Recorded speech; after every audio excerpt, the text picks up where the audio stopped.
E agora? Aê! Agora ficou Aê! bom? Ficou ótimo! Ah, boa. Maravilha, senhores! Sejam bem-vindos, Obrigado. bitcoinheiros! Opa! Porra, Já tá Lucas, começando? Como que é? Já começou isso tudo já já? aqui não tem Opa! vaselina, meu. Aqui a gente vai na Não tem lata, firula. assim. É, exatamente. Que É, honra estar aqui, pô. Não, honra É, nossa, cara. nossa. Faz tempo que você tá pra vir aqui, mas chegou a hora perfeita, o momento em que os astros se alinharam aí pra gente te receber. Lucas, você agora está trabalhando como evangelista da Lightning Network no Lightning Labs. A gente quer falar disso principalmente. Mas não tem como começar o programa pedindo para você se apresentar um pouco, contar uma breve Ah, história sua com o Bitcoin e como você chegou na Lightning Labs. claro, beleza. Infelizmente, a minha história de como eu conheci Bitcoin não é tão bonita como a de alguns, né? Isso foi por especulação mesmo, ali no final de 2017. Na verdade, assim, eu me graduei em Ciências Sociais, né, com ênfase em Antropologia. E durante a graduação eu estudava um pouco de Antropologia Econômica, fiz uma iniciação científica sobre o mercado financeiro e tal. E quando eu terminei, eu achava até então que eu ia fazer mestrado, doutorado e seguir carreira acadêmica, mas depois não estava vendo muito futuro nisso, né? Então eu comecei, já que eu tinha feito a iniciação científica sobre mercado financeiro, eu resolvi que eu ia tentar operar no mercado financeiro, tradicional mesmo, né? Então comecei tentando day trading no dólar futuro, e fiquei um ano e pouco lá, quase 2 anos, com um pessoal num escritório, dividindo um mesmo escritório, em que a gente operava o mercado financeiro juntos. Ia todo dia no escritório, operava day trade, etc. e tal. Aí algumas pessoas no escritório, eram 30 pessoas lá operando juntos, estavam operando cripto também. E aí começaram a falar, nossa, isso final de 2017, né? Eu comprei XRP semana passada, ganhei, valorizou 70%. Então, inicialmente, na verdade, eu fui atrás de entender o que era isso, porque eu achei que eles estavam se envolvendo com alguma bobagem, né? Alguma coisa que não fazia sentido. E realmente não fazia, né? Porque era XRP. Mas naquele primeiro momento, acho que, como quase todos, eu achei que tinha muitos potenciais para blockchain, para além de Bitcoin. Ali naquele momento, acho que o único canal na época era o do Fernando Urrich, estava começando a Bitnado, começando Criptomaníacos, começando alguns outros, até a gente se reunia em grupo de WhatsApp para... Comecei um canal no YouTube, falei, vou falar sobre as outras coisas além do Bitcoin que são interessantes. Mas eu não me sentia muito confiante sobre aquele meu conteúdo, porque eu via que tinha gente no mercado desde 2013, 2012. Então, eu falei, vou entrevistar algumas das pessoas que estão há mais tempo no mercado. E aí eu comecei a entrevistar algumas pessoas de exchanges, né, no Brasil. E uma das primeiras pessoas que eu entrevistei foi o Fernando Breslau, que na época era o country manager da Ripio no Brasil, que é a exchange argentina. E ele, depois que eu entrevistei ele continuou acompanhando o que eu fui fazendo, viu que eu muito rapidamente me inseri na comunidade e me contratou como community manager para a RIP, na época o segundo funcionário da RIP. E aí nisso fiquei 2 anos por lá e a empresa foi crescendo no Brasil, até Isso que 2017 a 2019. isso foi 2018, 2019, um pouco de 20. Aí em 2020 eu entrei para a Paxful, que é a plataforma P2P. Eles me chamaram pelo LinkedIn, fiz entrevistas, só me contrataram. Antes até de entrar para a Paxful, no começo do ano passado, em fevereiro, eu comecei um projeto meu que eu ia fazer meetups todos os meses, até que no final do ano talvez fazer uma conferência Bitcoin Only, porque eu não estava satisfeito com as conferências que a gente tinha aqui no Brasil. Queria alguma focada em Bitcoin. Eu tinha ido para Bitcoin 2019 lá em São Francisco, né? E lá eu também conheci o BitDevs Meetup, que é um meetup num formato socrático, assim, com só gente técnica discutindo as coisas que durante o mês fizeram, sei lá, postaram na mailing list ou PRs que enviaram para o GitHub, enfim, coisas bem técnicas. Eu achei incrível, ainda mais porque naquele dia, o BitDevs Meetup ele tem em várias cidades, né, em São Francisco, em Nova York, em Londres, em vários lugares. Naquele dia, em São Francisco, parecia mais um BitDevs Meetup global, porque como era a mesma semana do Bitcoin 2019, o pessoal estava todo lá, das outras cidades. Então, eu achei aquilo incrível, falei, preciso fazer no Brasil. A ideia era reproduzir no Brasil aquele meetup mais técnico, mas também um meetup mais geral, com economia, filosofia e tudo mais sobre Bitcoin. Só que isso só deu... E calhou que bem nessa época eu fui procurar quem organizava o BitDevs Meetup dos outras cidades. Eu vi que de Nova York era organizado pelo André Neves, na época acho que o André Neves nem era... Ninguém nem sabia do André Neves no Brasil. Ele ainda não estava participando da comunidade ativamente, até que trouxe para os grupos de WhatsApp, e Telegram e tal. E um outro era o Alex Lichtman, da River, né? E comecei a trocar ideia com o Alex Lichtman, perguntando como era o BitDevs Meetup, pedindo dicas e tal. Aí ele falou assim para mim, cara, eu tô aqui jantando com a Elizabeth Stark. Ela tá indo para o Brasil, porque a Lightning Labs é uma empresa centralizada, né, no sentido de que não tem um escritório e cada um está num canto, né? Tem gente na África do Sul, tem gente na Europa, tem gente no Hong Kong, tem gente nos Estados Unidos, em várias partes dos Estados Unidos, e 2 vezes ao ano eles se encontram em algum lugar do mundo para 2 semanas ali trabalhando juntos, né? E naquele mês exatamente ia ser em São Paulo. Então, organizei o primeiro meetup do meu projeto, ia ser já com a Lightning Labs como inteira, né? Era um fireside chat, assim, entre eu e a Elizabeth Stark, mas na audiência estava todo o resto do time. Então, muitas vezes as perguntas acabavam sendo respondidas lá pelo pessoal que estava na plateia. Eu estava lá. Foi bem legal. O Becas estava lá. Eu lembro. E, assim, naquele momento, o pessoal da Lightning Labs adorou o meetup, achou muito bem organizado, assim, mantivemos contato, né? Depois quando o Luiz, por exemplo, lançou a BIPA, aí o pessoal lá no Telegram enchendo o saco, adiciona Light. Eu já chamei ele no privado, assim, tem contato com o pessoal da Light Labs, lá vou te conectar para te ajudar. Na época também conectaram com o Bisconte, né, porque eu organizei um jantar pós-meetup, em que algumas empresas brasileiras patrocinaram. Então, isso, assim, mantive contato. A Elizabeth sempre me mandava uma DM e tal, perguntar como estão as coisas no Brasil, trocava umas ideias. E na época eu até me candidatei para uma vaga que tinha lá na época, porque era meu sonho para Lightning Labs, mas era uma vaga que não tinha nada a ver comigo, era mais operacional. Então, eles, na época, a Desiree e a Elizabeth falaram, não é essa vaga para você, acho que você mesmo sabe disso, mas você está aí top of mind aí para uma vaga no futuro. Nisso eu fiquei 10 meses na Paxo, né, um pouco depois desse meetup, inicialmente cobrindo só business development e, sei lá, country manager em geral, né, para o Brasil, mas depois a gerente de Latam saiu, comecei a cobrir Latam também, mas isso foi por pouco tempo, até que veio essa coisa no evento de Miami, essa coisa de El Salvador. Então, a Lightning Labs, já na semana seguinte, a Elizabeth já veio na DM assim, olha, estamos pensando em contratar alguém para a Latam, perguntou algumas coisas sobre minhas capacidades, né, minhas skills, perguntou sobre o meu espanhol, se eu falava bem espanhol, etc. Mas nisso fiquei ali no banho-maria um tempo, porque apesar de ela ter me procurado inicialmente, já marcado umas entrevistas, fazia parte do processo da empresa que ela tinha que listar vagas, receber outras candidaturas. Então, nisso eu fiquei esperando lá, ansiosamente, por uma resposta. Uhum. Até que agora, acho que um mês atrás, entrei para a empresa. Que jornada, cara. Peraí, vamos falar disso, mas algo que vale você comentar ou falar a respeito sobre tua experiência na Ripio ou na Paxful, algo de relevante, algo que você aprendeu, isso não, isso sim, esse caminho é mais legal. Como foi essa jornada aí de aprendizado?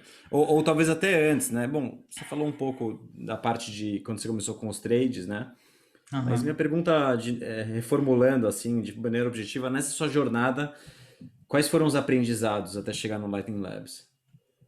Cara, uma das diferenças, uma das grandes diferenças entre trabalhar na Ripple, na Paxo e trabalhar na Lightning Labs, é que na Lightning Labs eu sou o mais burro, que menos entende de Bitcoin, e na Ripple e na Paxo eu acabava sendo um referente assim, em relação a Bitcoin. Né? Eu era o que mais estava acompanhando tudo o que acontecia, mandava no Slack as coisas, tentava empurrar coisas mais Bitcoin-centric, né?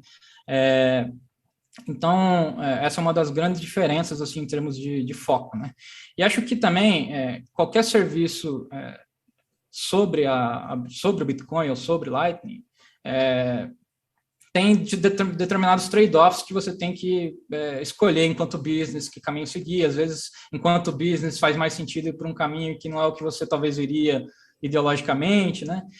Já trabalhando na Lightning Labs, eu posso estar totalmente focado no Bitcoin e nas coisas que são construídas sobre o Bitcoin. Isso me deixa muito alegre.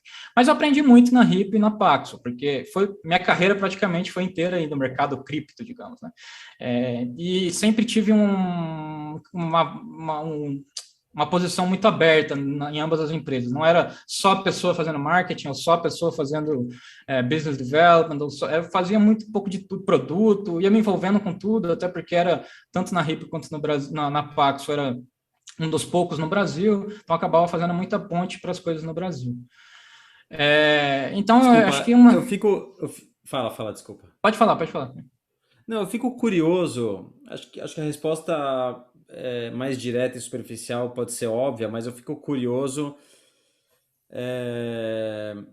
para talvez as pessoas que estão escutando a gente entenderem melhor quais são os incentivos dentro dessas empresas, das experiências que você teve, de empresas que não são Bitcoin only, né? Qual era quais eram os muros que você encontrava, as dificuldades quando você vinha com algo mais focado em Bitcoin e você Sim. sentia que tinha uma certa resistência, tinham outros interesses ali. Cara, a gente sabe que o ecossistema assim, de Bitcoin, ele se desenvolve mais lentamente, digamos, no sentido de que a gente tem uma preferência temporal diferente do resto das pessoas do mercado cripto, né, digamos. Então, para um negócio, principalmente um business de exchange, tem muito dinheiro na mesa no mercado de shitcoins e é difícil justificar, tanto é difícil justificar para os investidores não estar correndo atrás desse dinheiro que está na mesa, quanto sofrem uma pressão muito grande de usuários também. Querem que liste ADA, querem que liste XRP, querem que liste um monte de porcaria. E ficam lá mandando DM, falando, não, então vou sair, vou para outra exchange, vou para essa que tem. Então, são uma série de pressões. Eu acho que também, no caso da RIP, principalmente, a liderança, né, o fundador, principalmente, não era um cara que é fã de Ethereum, que, inclusive, a RIP fez um ICO, que é o RIP Credit Network. Então, uma empresa bastante alinhada com os interesses do Ethereum e das outras coisas que surgiram depois disso, né, DeFi, etc. Então, para mim, era sempre uma tentativa de empurrar as coisas mais Bitcoin, mais relacionadas com Bitcoin, enquanto era também obrigado, de certa forma, a produzir conteúdo ou a fazer determinadas coisas mais relacionadas com o cripto em geral. Tentava sempre puxar a sardinha para o Bitcoin, mas não dava para ser 100% focado nisso. Perfeito. Vejo muita gente do mercado tendo que se prostituir, entre aspas, para poder continuar trabalhando. Às vezes até o fundador pode ser Bitcoiner, mas eventualmente ele escolheu mal os investidores, e aí os investidores estão falando... Precisa dar receita em fiat para poder continuar funcionando. E no final das contas, o roadmap mais Bitcoiner, que, por exemplo, uma River, ou uma Strike, ou uma Fold, enfim, empresas Bitcoin only seguem, é um roadmap de quem percebe o valor que ele traz resultado no longo prazo. Não é como listar X-Infinity, que você vai lucrar milhões ali nos próximos meses, entendeu? Mesmo que talvez não esteja alinhado ética ou moralmente com seus princípios, está alinhado com o seu bolso, digamos, enquanto dono de uma empresa, enquanto CEO de uma empresa, principalmente quando você tem investidores, você tem que maximizar o investimento desses investidores. Nem sempre, principalmente empresas no Brasil, na América Latina, a RIP ainda tinha uma boa parte de investidores lá do Vale do Silício, mas eram investidores tipo Pantera Capital, DCG, que são investidores cripto, né? E Paxos, ela nunca teve investidores, então é um pouco mais fácil para Paxos seguir determinados caminhos. Mas, enfim, se a gente pensar no mercado brasileiro como um todo, os investidores das empresas aqui do Brasil não entendem Bitcoin, não são Bitcoiners. Então, para eles, é difícil explicar, eventualmente integrar uma coisa que vai trazer resultado em mais longo prazo do que integrar integrar X-Infinity ou ADA ou qualquer uma dessas tokens, né? É tipo o cara que abre paleteria mexicana, né? Esse tipo de negócio. né? Anda por pouco tempo. Vende Só pra- bastante, né? Só um pouco.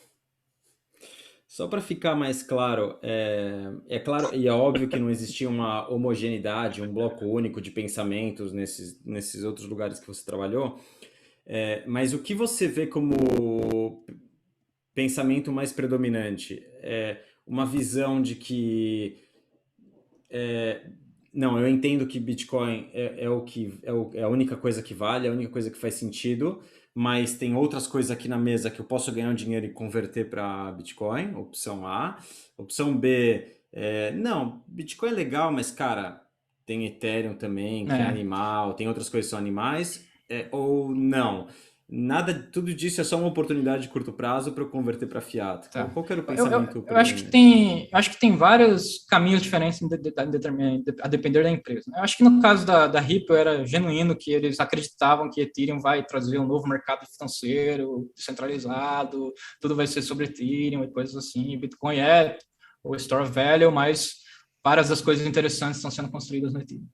É, no caso da Paxos, eu acho que os fundadores, o Ray, por exemplo, é quase sempre focado em Bitcoin.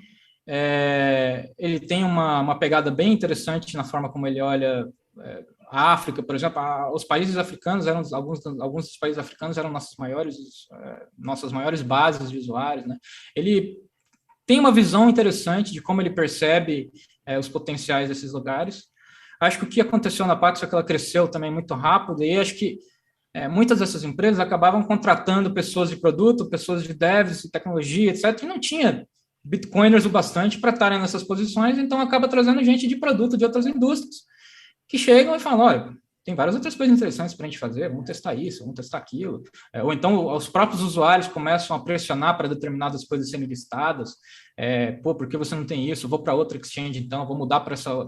E acaba que essa pressão, às vezes, acaba levando essas empresas a seguir esses caminhos. Então, tem diversos motivos. Acho que tem também as que vêm, tem dinheiro aqui na mesa, vamos atrás desse dinheiro que está na mesa. Tem aquela que está sendo pressionada por usuários e investidores. Tem aquela que acredita realmente que aquilo é o futuro. Enfim, tem vários caminhos possíveis que levam ao shitcoin cassino, né? Cara, que interessante. E interessante ver o caminho também que começa a ser desenhado por empresas que são Bitcoin only e por realmente num processo aí de seleção, né, como eu imagino que foi o seu caso também, preferem alguém que é Bitcoiner. Eles Sim, querem acho alguém que que entenda do que está sendo falado, do que é vendido, do que é oferecido, né? É um ângulo interessante, eu nunca tinha pensado, né? Você começa, imagino, com uma cultura Bitcoiner, mas aí contrata 10 vezes mais pessoas que não são, e esse pessoal foi diluído, né? Então é curioso, né? É um ângulo que não pensei. As próprias contratações podem mudar a cultura da empresa, né? sim. A não ser que o fundador seja realmente muito, muito rígido naquela ideologia dele. Às Focado. vezes a pessoa é muito focado, e aí, tanto na contratação quanto na gestão daquelas contratações, ele leva sempre, mas tem sempre que estar puxando para o lado, né? Para o lado daquela ideologia, o lado daquela crença. Então, é complicado. Que interessante. Eu vejo a pressão que alguns empreendedores aí sofrem e não é fácil. Você receber e-mail o tempo todo dos usuários falando, você não vai listar essas outras aqui? Os Vou para essa usuários outra são aqui. os clientes, né? Sim, Se o investidor puxa para um lado e o cliente também, pô, é duro, né? Agora, também depende do posicionamento da empresa, ou seja, eu acho que há empresas que têm um posicionamento tão claro que não atraem nem o investidor errado, nem o usuário errado, né? sim, Essas que estão assim no meio é que acabam atraindo, né? sim. É justamente a vantagem que tem uma River, que tem uma Fold, que tem É, uma Lolly, enfim, todas essas empresas Bitcoin only, elas têm no pool de investidores ali deles, nas rodadas que eles fizeram de investimento, e fundos de venture capital que também são Bitcoin only, ou que ao menos têm um foco em Bitcoin, né? No mínimo entendem que o roadmap Bitcoiner é um roadmap que dá resultado de mais longo prazo do que o roadmap Shitcoin Cassino. uhum, uhum. Boa, boa. Que legal. Vamos falar da Lightning Labs, então, finalmente. Vamos. Conta pra gente primeiro qual a descrição do cargo de Bitcoin evangelista da Lightning? Evangelista da Lightning, na verdade, né? Quando eu publiquei no Twitter que eu era agora o Lightning Evangelist, uma pessoa falou assim, ué, mas eu tô fazendo isso há um tempão, ninguém tá me pagando para isso. Trouxa. Acho que deram esse nome porque ele não é nem só Business Development e nem só Community Management. Então, é um cargo aí que está dividido nessas duas searas, né? A Lightning Labs é uma empresa B2D, ou seja, Business to Developer. O nosso foco, né, o foco da empresa é em construir ferramentas e produtos que façam a vida de desenvolvedores mais fácil, mais simples para interagir com a Lightning Network. Então, o nosso cliente final, digamos, aquele que a gente quer alcançar, não é exatamente o usuário final de Lightning Network, né? O cara que vai baixar a wallet. Embora a gente também esteja sempre próximo dessa comunidade também para entender melhorias que a gente precisa fazer para elas. Mas o foco principal da Lightning Labs são desenvolvedores, empreendedores, pessoas que estão construindo aí coisas sobre a Lightning. Então, a gente está desde negócios, empresas mais já consolidadas que eventualmente querem passar a implementar, a integrar a Lightning, até startups mais recentes e mais inovadoras que estão começando já fazendo coisas em Lightning, coisas até novas e explorando novos caminhos. Tem coisa para caramba para fazer em Lightning. Eu acho que vai até além de pagamentos, a gente pode falar isso mais para frente, mas eu acho que vários dos sonhos que a gente ouvia sobre Ethereum lá atrás, alguns deles a gente pode construir sobre o Bitcoin, sobre a Lightning. Mas, enfim, meu cargo é isso, interagir com essas empresas que querem implementar Lightning, interagir com essas comunidades de desenvolvedores, de operadores de nós, esses mais, tipo Plebnet, Ring of Fire, que são comunidades mais técnicas que estão aí operando nodes, tentando fazer um node de roteamento lucrativo, ou fazendo isso por hobby mesmo. Essas comunidades a gente tenta estar próximo delas para entender as necessidades e como a Lightning Labs pode construir ferramentas que possam melhorar a interação dessas pessoas com a Lightning Network. E também a Lightning Labs desenvolve a LND, né, que é a principal implementação, a implementação mais usada, se não me engano, acho que mais de 80 e tantos % da rede é composta de nodes LND. Que legal. Mas, em geral, as empresas buscam vocês, desenvolvedores buscam vocês, ou como que é feita essa aproximação? É um mix dos dois, né? É você ficar atento ao que está acontecendo no Twitter, nos grupos de Telegram, nos grupos de Discord, e às vezes ir atrás das pessoas quando você vê que tem coisas interessantes popping up lá, surgindo lá. Às vezes são empresas já consolidadas que, por saber que a gente desenvolve LND, vêm atrás da gente para pedir ajuda sobre dicas ou saber como integrar Lightning ou como gerenciar um canal, gerenciar um nó. Mas é muito de ficar de olho, de desenvolver atividades como hackathons, que, por exemplo, recentemente tiveram os hackathons da Impervious e os hackathons da Plebify. Lá surgem coisas interessantes, a gente já entra em contato com essas pessoas, já fica à disposição, já fica pronto assim, para ajudar em qualquer coisa que eles precisem. E, eventualmente, grandes players ali que usam a Lightning, grandes players que usam a LND, podem definir quais são as prioridades da Lightning Labs em termos de desenvolvimento. A gente pega, por exemplo, uma Breeze, que no início, a Breeze, ela abria canais para cada usuário que vai fazer um depósito ali, né? Abria com o próprio capital. Isso até para um bootstrapping até funciona, mas não escala, porque eles teriam que ter muito capital, eles teriam que ser muito capital intensive para abrir canais para todos os usuários que eles forem adquirir no futuro.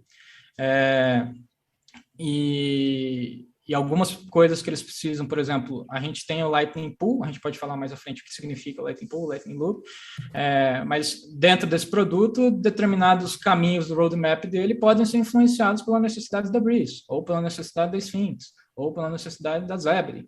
Enfim, em geral, não vai ser uma empresa só definindo as nossas prioridades, mas a gente vai percebendo na comunidade de empresas e desenvolvedores e empreendedores quais coisas estão precisando ser melhoradas, seja no LND, seja em ferramentas ou produtos que a gente pode oferecer para melhorar a interação dos desenvolvedores com Lightning.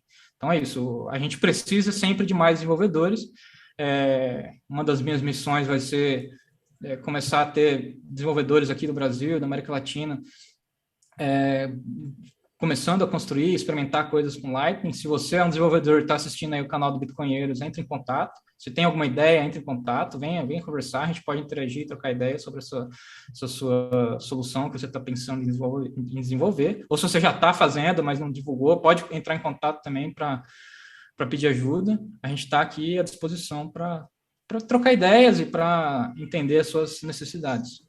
E como que funciona o modelo de negócios da Lightning Labs, Lucas?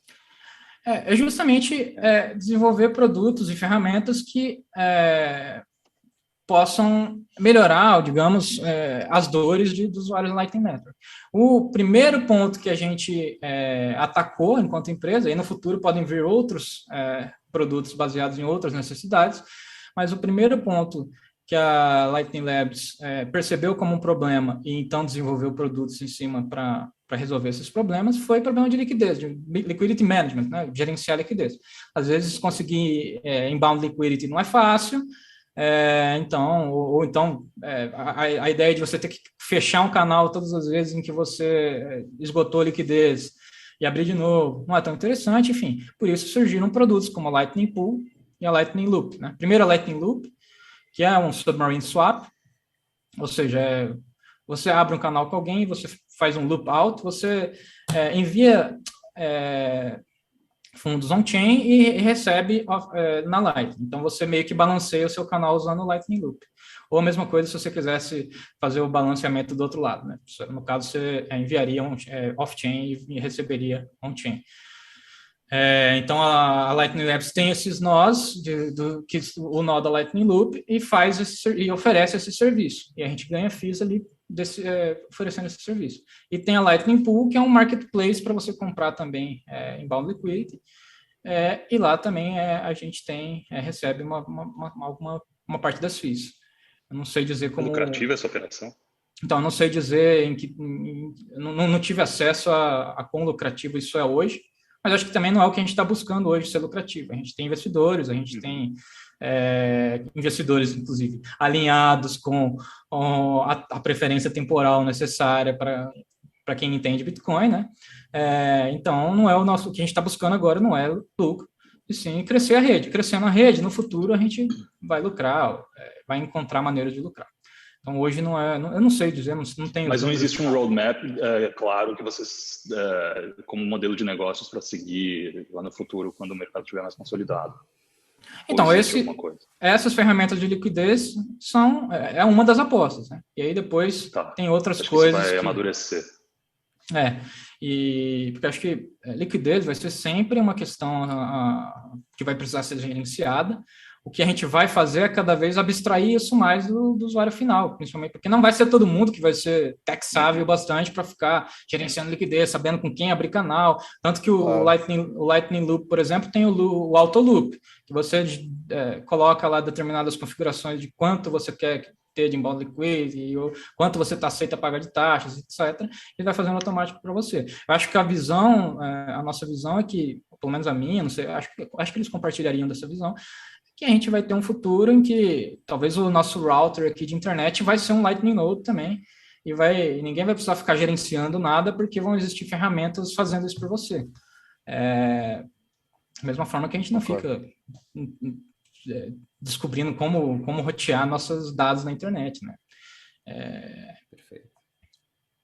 Não, faz todo o sentido. Eu acho que é um dos problemas atuais para o usuário comum é ter que entrar nesse detalhe, não é? Não faz sentido algum o usuário médio sequer ter que se preocupar com isso. Né? E também não ter que ter uma wallet custodial, não é? Portanto, conseguir, de alguma forma, um não custodial com uma abstração da complexidade da liquidez. Não é? Isso é interessante. Sim. E quer falar um pouquinho também da Neutrino, por falar em não custodial? Ou... Sim, o Neutrino é uma forma light, tipo de você fazer um light node, né, digamos, não é um full node, mas eu não sei dizer tecnicamente, talvez o Dove vai até saber melhor, como exatamente funciona o neutrino, acho que eu tinha que estudar um pouco melhor. Mas é um light node, e aí você consegue no mobile, fazer um aplicativo mobile, por exemplo, que não é custodial. Em geral, esse neutrino está conectado com algum outro full node, né? Então, se você pega, por exemplo, wallets não custodiais, elas, em geral, usam neutrino para funcionar aí no mobile, né? Neutrino é tipo o SPV da Electron, sabe? Que mais para com client-side block filtering, filtragem do bloco do lado do cliente, ou seja, ao invés de enviar pedir uma solicitação de uma transação específica, ele recebe, solicita um bloco. E aí no cliente ele faz a filtragem para pegar a informação específica da transação que ele está buscando naquele bloco.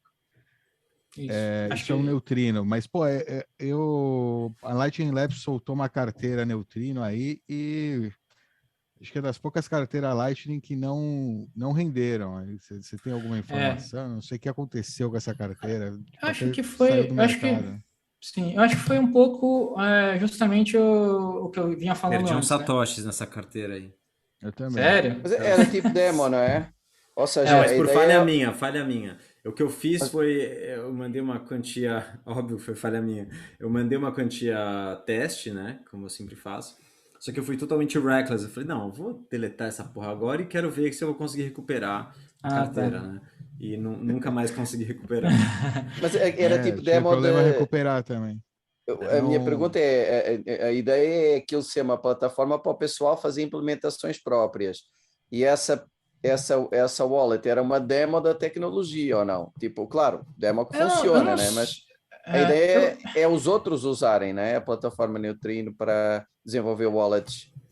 Sim. Então, o Neutrino foi desenvolvido para que outras pessoas usem, mas o Dove está certo que eu acho que chegou a ter uma Lightning Wallet da Lightning Labs. O que acontece, eu acho que é justamente isso que eu já estava explicando antes. A Lightning Labs é uma empresa B2D, ou seja, Business to Developer. Ao desenvolver uma wallet, surge uma série de demandas de suporte, etc., que a gente não teria braço e não era o que a gente estava buscando, não era o foco. Então, a gente não deu continuidade por isso, porque outras empresas estão desenvolvendo boas wallets, a gente pode dar suporte a elas no lugar de dar suporte ao usuário final, né? Entendi. É bem mais slim, né? Especializados, tem que ter um pessoal bem capaz lá, mas o suporte, pelo menos, não é... Dove, eu acho que não é só ser slim, o foco é diferente, não é? Uma empresa orientada a atender cliente final tem um perfil diferente de uma empresa orientada a atender desenvolvedor, né? Sendo slim ou não, né? Você pode atender desenvolvedor e ser gigante, mas eu acho que são perfis diferentes. Eu acho legal eles até estarem fazendo esse retrocesso, encara até como uma coisa saudável para focar mesmo no desenvolvedor, né? Não vejo como ruim. Há milhões de soluções para consumidor final, não tem que haver mais uma. Não, mas tem a Lightning Labs também está trabalhando, acho que no Loop, né? O Loop, né? Que também é um serviço. Esse sim é um serviço para consumidor final para encontrar, né? Liquidez aí. O Loop é o e Lightning que coincide. O Loop é o Submarine Swap. O Loop é o Submarine Swap. E o Pool é realmente esse marketplace que tem tipo um auction base ali, um certo leilão. Acontece num negócio chamado Shadow Chain. Então, quando você cria uma conta no Pool, você envia para uma multisig 2 de 2, em que uma assinatura é da Lightning Labs e outra é sua. Aí lá dentro você cria os seus bids ali por criar bids de inbound liquidity que você quer e as taxas que você está disposto a pagar, etc. Tem o lado de bid e de offer lá, né, de ask. E então a gente consegue, digamos, fazer o price discovery ali dentro de como, de quanto custa, digamos, comprar inbound liquidity de outro usuário. Porque um dos desafios de gerenciamento de liquidez da Lightning Network é você identificar onde que é o melhor lugar para você colocar aquela sua liquidez. Porque você tem um custo de oportunidade ao abrir um canal com uma determinada pessoa de não estar abrindo com uma outra determinada pessoa que talvez rotearia mais pagamentos. No Lightning Pool, você está justamente conectando pessoas que estão atrás de inbound liquidity e pessoas que têm inbound liquidity para oferecer. Eu acho que o interessante desse mercado que surge ali no Lightning Pool é que, num longo prazo, abre possibilidade ali para um Bitcoin native yield, né, digamos, porque as pessoas que têm muita liquidez para oferecer ali no Lightning Pool vão receber uma taxa ali de juros por ter um canal aberto para você. Então, inicialmente a gente está fazendo, o Lightning Pool é um produto alfa ainda, então inicialmente você tem determinados limites ali de quanto você pode ter na sua conta, 10 bitcoins, e também tem um limite de tempo que o canal fica aberto pelo contrato, são contratos de 2 semanas, mas no futuro pode ser que exista ali uma yield para um canal aberto por 2 semanas, uma yield para um canal aberto por um mês, uma yield todo o custo de oportunidade vai ser calculado e precificado na Lightning Pool. O Dov falou que é para usuário final, mas no sentido para pessoas, no final das contas, quem usa são routing nodes, são desenvolvedores e startups criando e trabalhando na Lightning. Não é tanto o usuário final que usa uma carteira mobile ali, que é mais menos tech savvy, digamos, né? Entende menos as coisas. Então, as demandas deles vão ser... É verdade. O meu totalmente conceito de usuário, eu diferente. penso nos bitcoinheiros, né? Mas é verdade. Não é o afegão médio com a carteira custodial. Imagina, Dov, dar suporte a esse pessoal não tem nada a ver, é outro campeonato. Sim, inclusive, esse pessoal bitcoinheiro que vai... que tenha, vai gerenciar canal, vai entender. Esse é o tipo de pessoa que tem. É o tipo de pessoa que tem potencial de eventualmente criar uma ideia de abrir uma startup, entendeu? É o público-alvo. É o mesmo público. Eles fazem recrutamento e seleção no Discord, então, né? Porque é o único lugar que vocês vão achar os bitcoinheiros. No Discord eu curti isso. Então, assim, a gente está, com todas essas coisas, a gente está construindo aí os princípios de um novo sistema financeiro, realmente, né? E qual que é o princípio ali, o primitivo de um mercado financeiro? São leases de propriedades, talvez, ou títulos, bonds. No Lightning Pool, quando você está ali fazendo uma oferta de abrir o canal, enviar inbound liquidity para alguém, você está fazendo um leasing da sua liquidez, praticamente. Então, são os primitivos ali de um novo mercado financeiro sobre a Lightning Labs, sobre a Lightning Network. Imagina no futuro a gente viver juros do Lightning Network. Então, tem que vender alguma coisa. Um juros com risco baixo, né? O único risco é o risco de estar ali com uma hot wallet, né? Mas acho que isso pode ser mitigado no futuro com umas soluções. Não sei exatamente quais, mas já ouvi que vai ser mitigado em alguma medida.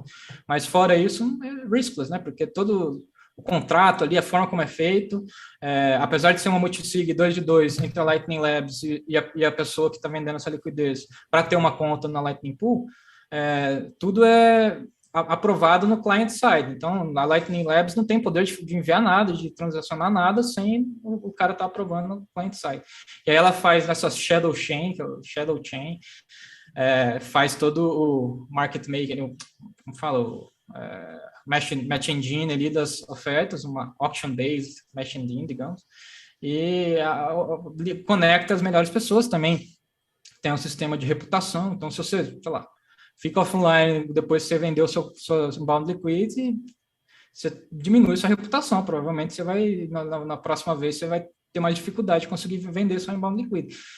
Reputação, várias dessas coisas. Fora os benefícios de batching, porque essa shadow chain fica ali juntando essas ofertas e essas pessoas que querem comprar e vender inbound liquidity em janelas de 10 minutos e depois abre os canais em batch. Então, isso tem uma economia de taxas muito grande. O Lightning Loop também tem esse benefício de fazer as coisas em batch. Então, diminui muito as possíveis fees on-chain. Hoje, no teu dia a dia aí, trabalhando com a Lightning Labs, qual que é o teu maior desafio? Você acorda e você fala, caralho, o que eu tenho que resolver hoje? Como é que eu vou resolver isso? Cara, assim, em termos de coisas que eu faço no meu dia a dia, são reuniões com essas empresas De encontrar as também. pessoas é o mais difícil, encontrar esses talentos, encontrar Cara, esses... eu vou ser sincero para você que o que mais está sendo um desafio para mim, que é uma coisa que eu tenho que superar, é um pouco uma certa... Fico um pouco intimidado. Para as empresas eu estou tranquilamente, assim, as empresas mais consolidadas, as empresas não Lightning Native, né? Converso tranquilamente, explico tudo tranquilamente. Agora, na hora de conversar com esse povo que está ali na crista da onda, ali, digamos, criando as coisas mais inovadoras, ou os pessoal que fazem os melhores routing nodes ali, que estão no top 100 ali, fazem um monte de coisas incríveis. Eu fico um pouco intimidado ainda Claro. na interação com essas pessoas. Acho que eu preciso evoluir um pouco mais tecnicamente e tirar um pouco essa vergonha também. Ou entender que também não é tua função saber tudo, não né? existe E você expectativa que você saiba, que você tenha um conhecimento técnico. Se fosse para você tudo. ter esse conhecimento Sim. técnico nesse nível avançado, você seria esses caras criando as coisas e não cumprindo a função que está cumprindo. E tem Cada um cumpre o seu papel aí. E tem o respaldo da organização, ou seja, Claro. é normal você, se precisar de algo, ir buscar, né? Não ter ali tudo. Claro, é incrível, cara. Você tem uma dúvida Mas e esse você é bem legal. Conversa ali com o Alex Bosworth, ou com a Carla, ou com esse povo, com o Rosbif. Você vai no All Hands ali, é um time muito pequeno ainda, 20 e poucas pessoas. Aí você entra numa reunião ali semanal com todo mundo e você fala, nossa, o que eu tô fazendo aqui? Como é que eu vim parar aqui, cara? Agora que você falou que você tem reuniões com o Rosebeef, achei que o maior desafio era entender o que ele Nossa, faz. é complicado, hein? Acho que até para quem é nativo, ele fala rápido demais. Eu geralmente escuto os podcasts em 1.5, 1.75, dependendo da pessoa, até 2. O dele, uma vez, já é difícil, tem que às vezes até diminuir para 0.75 para entender. Pensa muito rápido, e o cara é um gênio, cara. Se você ver, eu estava lendo o paper do Lightning Pool, é um negócio assim sensacional. Que legal, meu. E você tem alguma meta clara do que você tem que atingir ou entregar para eles de resultados ou algo mais orgânico que você vai desenvolvendo no dia a dia? É mais orgânico, é uma coisa que a gente vai definindo conforme faz um mês, não só que eu estou na empresa, a gente vai definindo aos poucos e também algumas coisas são mais subjetivas, né? A minha interação com a comunidade de desenvolvedores, o resultado é eu trazer insights, podem surgir ou não insights dessas interações, né? Mas eles verem que eu estou interagindo e que eu estou tendo esse tipo de aproximação com essas pessoas e com essas empresas e passando um resumo de como foram essas conversas, né? Que delícia, meu! Puta trabalho legal. Você fala com os caras mais interessantes, toma um café com os caras, bate um papo e depois reporta para eles. Porra, trabalho dos sonhos, ainda fica trabalhando com Bitcoin. Tem vaga lá, né? Tem várias vagas lá. Dá uma olhada lá no site da Lightning Labs. Inclusive, se você aí assistindo, acho que as principais vagas lá são para desenvolvedores, mas tem umas vagas de finanças, tem algumas vagas lá. Dá uma olhada no site lightning.engineering. Aí lá você vai no tudo remoto, né? Tudo remoto. Justamente, 2 vezes ao ano a gente ainda não teve, né? Esse ano não teve também, mas acho que em breve. Isso que é legal também, né? Ter essas reuniões em algum lugar do mundo, eles variam onde eles vão, né? E aí fazem essas reuniões ali de 2 semanas trabalhando juntos, né? Incrível. Eu tive essa interação com eles em São Paulo quando eu organizei o Meetup, né? Eles estavam aqui trabalhando, aí durante um dia ali eu fui jantar com eles, e depois organizei o Meetup no outro dia. Isso foi sensacional, um pessoal muito legal e os caras entendem muito e... Cara, acho que nesse um mês acho que eu já aprendi um monte de coisas que eu não sabia sobre Lightning, vários potenciais que eu não estava enxergando. O que você tem visto assim de ideias legais de uso da Lightning, assim fora do que você não havia imaginado? Cara, coisas legais assim que tem visto, ou que você não imaginava, ou que o espectador comum aí nosso não imagina, né? Vamos listar primeiro algumas das mais conhecidas rapidamente. Por exemplo, o potencial financeiro mesmo, né, de clearance, né? E aí eu gosto daquela separação que o pessoal tem feito entre o Bitcoin, o ativo, o Bitcoin, a rede, né? tem vários potenciais aí para o Bitcoin, a rede também, de clearance, é o que está fazendo o Strike, BattlePay, Bitnob, Beeple, todas essas empresas que estão integrando Lightning, permitem que um cara nos Estados Unidos queira enviar uma remessa para a Nigéria, envie ali imediatamente, segundos, e já tem ali, ele não precisa nem saber que tem Lightning no meio, se ele não quiser. Ele enviou Exato. dólares aqui e chegou Naira aqui na Nigéria. Isso é sensacional. Eu acho Isso que é uma característica, só complementando, é uma característica, uma qualidade independente de hard money, né? Você pode ter Sim. ou não uma e outra, né? Elas são totalmente independentes. É bem Sim, legal. Mas diga, isso que é legal. Não, isso que é legal. Tem várias coisas que a Lightning potencializa ali que acho que vão logo logo a gente vai estar saindo dessa narrativa de Bitcoin só como sound money, embora seja uma puta revolução e só isso já seria incrível.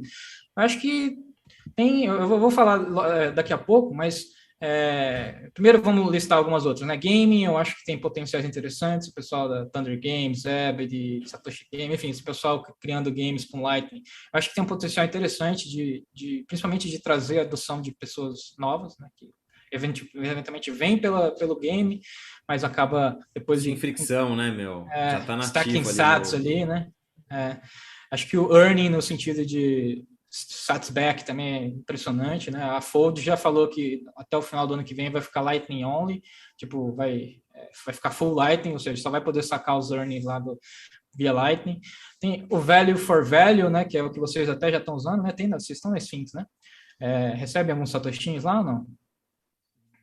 Então, muito pouco. Não muito.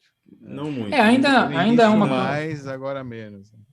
Ainda é um início, né? Mas acho que o Value for Value tem potencial, principalmente de trazer ali Value for Value, para quem não sabe, a possibilidade de você fazer um streaming de sats ali para coisas como vídeos, podcasts, etc., né? Receber conteúdo e pagar satoshinhos ali enquanto você assiste aquele conteúdo, seja porque você gosta muito daquele produtor de conteúdo e quer dar um agrado, seja porque até ele demanda aquilo para que você consiga consumir o conteúdo, enfim, tem várias possibilidades ali de interações novas com produtores de conteúdo. E não sei se vocês viram o Adam Curry, né, que é o cara, inclusive o Adam Curry que criou esse podcast 2.0 aí, que são as coisas com Lightning, Value for Value, etc. Ele foi também o cara que criou a ideia de podcast lá atrás, né? E ele criou o podcast como um protocolo aberto, que você pudesse ter em qualquer, como chama? Qualquer RSS, você puxa ali, qualquer aplicativo de podcast vai ter os mesmos podcasts, vai ter acesso aos mesmos podcasts. E isso tem, nos últimos tempos, acho que depois das Big Techs terem centralizado quase tudo, agora chegou a vez de elas querem centralizar também os podcasts, né? Tem agora os podcasts que são exclusivos do Spotify, coisas assim. Eu acho que o Value for Value tem potencial tanto de barrar essa tentativa de, como fala, qual que é a palavra? De centralizar? Captação, sei lá, esqueci. Monopolizar. E tanto isso, quanto também de eventuais outras formas de funding para podcasts que não seja só anúncios, né? E torna esses podcasts mais independentes. E conteúdo em geral, né? Criadores de conteúdo em geral. E acho interessante pensar como isso vai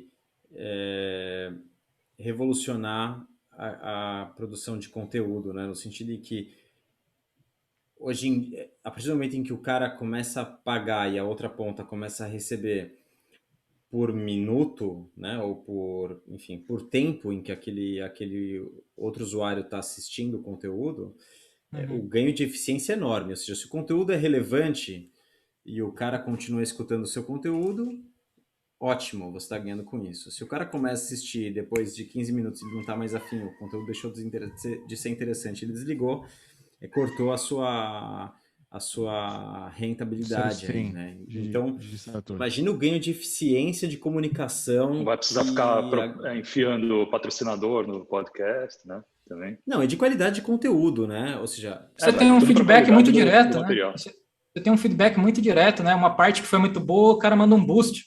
E aí você vê que naquele minuto muita gente mandou muito mais satoshis do que no decorrer do episódio. Tem até um negócio que o Adam Curry criou agora que chama Boostagrams, que é você, além de mandar um boost ali com mais satoshi em determinado minuto do podcast, você manda uma mensagem junto. Então, eventualmente, você vai ter uma interação ali com alguém que está assistindo o seu podcast, que é tipo um superchat. Então, esse tipo de coisa é bastante interessante. Eu acho que tudo isso vai caminhando para outro potencial que eu acho que a Lightning Network vai ter, para além de payments, né? Porque em payments já está surgindo aí diversos use cases de novas formas de payments, né? A Elizabeth gosta de dizer que Lightning vai ser usada inicialmente, principalmente para situações em que as pessoas não tinham acesso a pagar ou não era tão fácil pagar, que é, por exemplo, as remittances, ou novos use cases, novas formas de pagar, que é, por exemplo, esse value for value do podcast. Mas para além de pagamentos e para além de sound money, eu acho que a Lightning Network tem o potencial de criar uma coisa que, digamos, um dos motivos que a gente quer sound money tem tudo a ver com uma relação já histórica, né? A gente pega ali a confisco do ouro, o que aconteceu em 1977, né? 71. 1971, o que aconteceu em 1971, todas essas coisas levam para a nossa crença de que a gente precisa de um sound money. Então, ali 2008 também, enfim, todas essas coisas.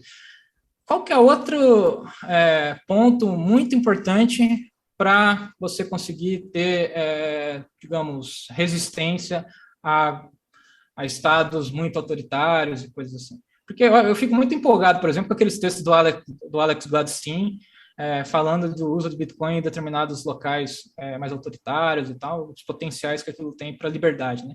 E qual que é outro ponto que a gente precisa muito de liberdade? É comunicação. Teve, sei lá, Patriot Act lá nos Estados Unidos, aí toda aquela questão do Snowden, todas aquelas coisas da NSA mandando backdoor na criptografia, enfim, comunicação é um ponto que a gente precisa de melhorias, digamos. E talvez a promessa da internet foi um pouco traída, assim, no sentido que muitas das coisas que a gente usa na internet, né, a Web 2.0, e aí eu vou usar então o termo Web 3.0, que é muito usado ali pela comunidade não Bitcoiner, mas eu acho que muitas das coisas que a Web 3.0 promete, a Lightning Network tem capacidade de cumprir. Então, eu acho que uma revolução aí do que é a internet tem potencial de ser habilitada aí pela Lightning Network, pelo Bitcoin. Primeiro, tem, por exemplo, o LSAT, que é LSAT, né, que é um protocolo lá que a Lightning Labs criou, que você consegue, usa macaroons, que é tipo um cookie na internet, só que você consegue pagar sats para ter acesso a determinadas coisas. Então, e aí você tem aquele token que você consegue se comunicar com o seu navegador, com o seu browser, para dizer que você já comprou acesso a um determinado conteúdo, por exemplo. Então, chega de paywall, vamos ter acesso via LSAT, né? E tanto o LSAT quanto o LNURL auth, lá como se pronuncia isso, te permitem a autenticação de uma forma sem login, sem senha, tudo pelo seu Lightning Node. Porque o que o seu Lightning Node, afinal de contas, consegue providenciar é uma identidade, né? Porque você tem que manter ele ali online, você tem uma reputação que você constrói no tempo, você tem o tempo que ele está online, tem a liquidez que ele já tem, os canais que ele tem, enfim. Você cria uma identidade e cria uma reputação com o seu Lightning Node. E você pode, a partir dali, criar diversas coisas sobre essa reputação, sobre essa identidade, tanto essas coisas de autenticação, né? Se você pega Impervious AI, por exemplo, criaram uma API para você ter outros tipos de comunicação sobre a Lightning Network, que é porque a Lightning Network, no final das contas, é uma transport layer, você transporta satoshis hoje, mas você poderia transportar dados também ali. Tem os TLVs ali, tem o Keysen, tem as coisas que permitem que você transporte dados também. E você poderia talvez ter uma terceira camada para transportar dados se for dados muito grandes que não escalariam na Lightning Network. Então, a Impervious fez uma API e um dos primeiros use cases que eles exploram com essa API de transporte de dados e comunicação é VPN. fazer uma VPN sobre a Lightning. Porque imagina no futuro que todo mundo tem um Lightning Node para todo lado. Imagina que eu estou certo e os nossos routers de internet são Lightning Nodes. A gente tem o potencial de criar uma mesh network, digamos, e não precisa mais depender de todos os servidores centralizados que a gente tem por aí pelo mundo. E toda a comunicação é peer-to-peer. Eu posso, de repente, o meu amigo aqui no meu bairro tem vários filmes que eu gosto da curadoria de filmes dele, ele é um cinéfilo que eu respeito, ele tem vários desses filmes ali num SSD na casa dele, ele tem um routing node, eu me comunico com ele via Lightning, ninguém precisa saber quem está se comunicando, tipo, as identidades são todas public keys da Lightning, então, tipo, ele não precisa saber qual é o meu IP, quem está realmente pedindo aquela informação. Ele faz o streaming daqueles filmes para mim, e eu pago sats conforme ele faz esse streaming para mim. Ou tanto distributed storage, censorship resistant messaging, que é o que o Sphinx tem prometido. Não importa muito se o Sphinx vai um dia ser tão usado quanto um WhatsApp, um Signal, etc. Importa que aquela alternativa exista. Porque, por mais que o Signal seja end-to-end encrypted, ainda passam, os dados ainda são trafegados por um intermediário, né? Que, eventualmente, pode acontecer, não sei, eu não entendo tanto de criptografia, mas vai saber quais backdoors não podem ser colocados aí, ou que tipo de descobertas não podem ser feitas para eventualmente descriptografar esses dados que estão ali trafegando pelo servidor da Signal. A gente viu agora como chama aquele e-mail lá de privado mesmo? Esqueci. ProtonMail. O ProtonMail, o ProtonMail essa semana... é open source, hein? Nós sabemos qual é o código. Não, o tudo Telegram bem. Não. Nem Não, tudo o bem, WhatsApp, muito menos.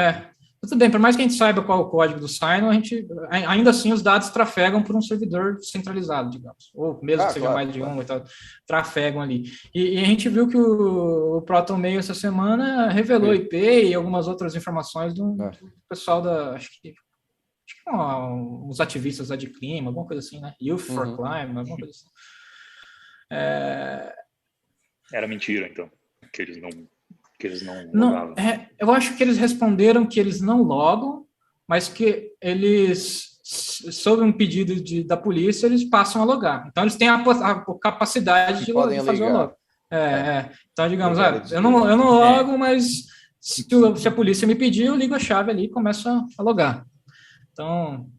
Só para dar uma nuance aí desse caso específico, eles tiveram centenas já de casos de pedidos de quebra de sigilo de IP, e eles têm provavelmente um grupo ali jurídico da empresa que, enfim, briga caso a caso, e esse específico que o Lucas está citando foi um caso excepcional. Precisaram de 3 jurisdições diferentes que entraram com esse pedido de revelação, né, quebra de sigilo do IP.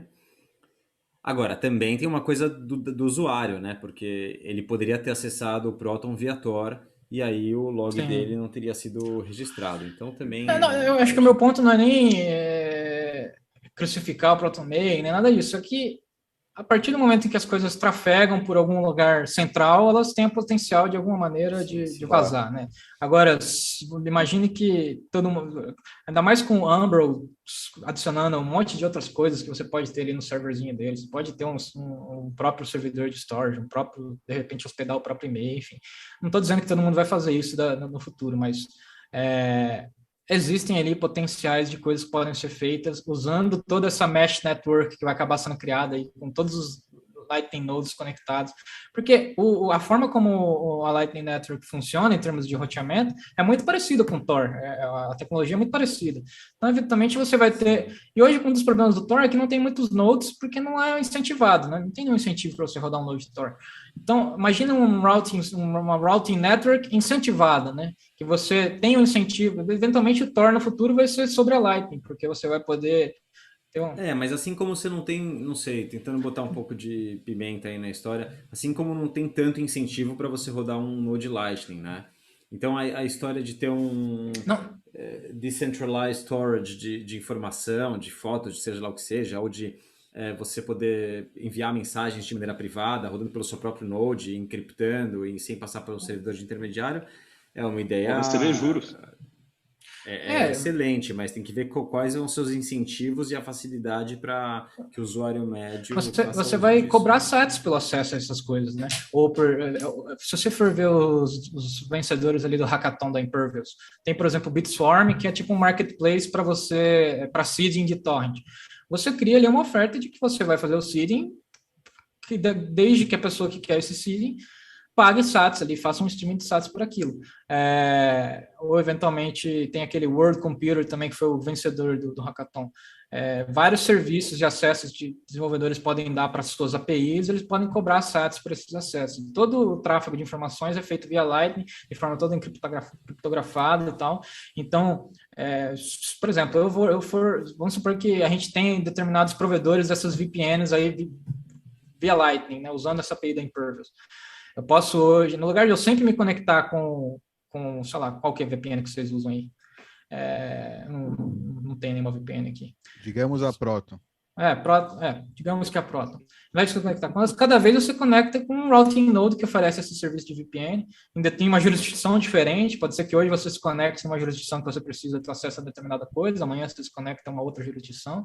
E toda essa comunicação, tipo, você vai fazer via o routing da Lightning, então todos os hops que vão fazer esse roteamento para você não sabem quem enviou, nem para quem vai, então tem um nível de privacidade ali.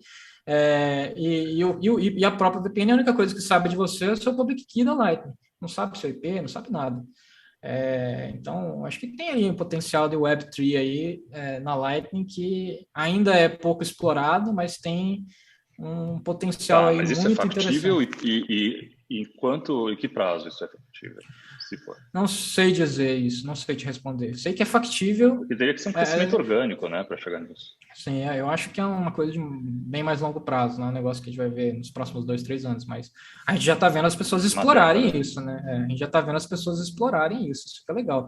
Essa API da Impervious aí vai permitir que vários desenvolvedores comecem a ter ideias.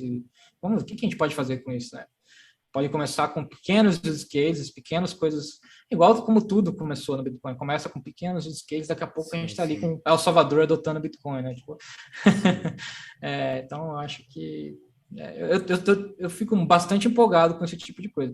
Acho que, inclusive, uma das primeiras, lá quando eu ainda achava que algumas bitcoins seriam interessantes, uma das coisas que me interessava bastante era essa coisa de internet descentralizada, porque muitas coisas que a gente tem hoje na comunicação, né, na forma como a gente se comunica na internet, tem pontos aí de falha muito grandes, e principalmente em termos de censura, né? Sim. Seja censura de impedir que alguém fale, ou seja censura de mudar o passado que alguém falou, né? Pegar a China e mudar a história, enfim.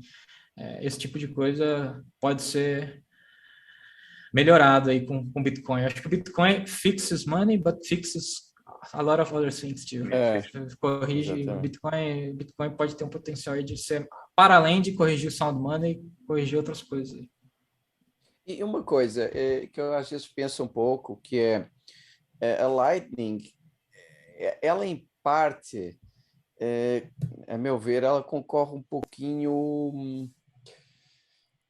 com sidechains, e eu começo a achar que para algum tipo de smart contracts, eventualmente, poderia ter interesse.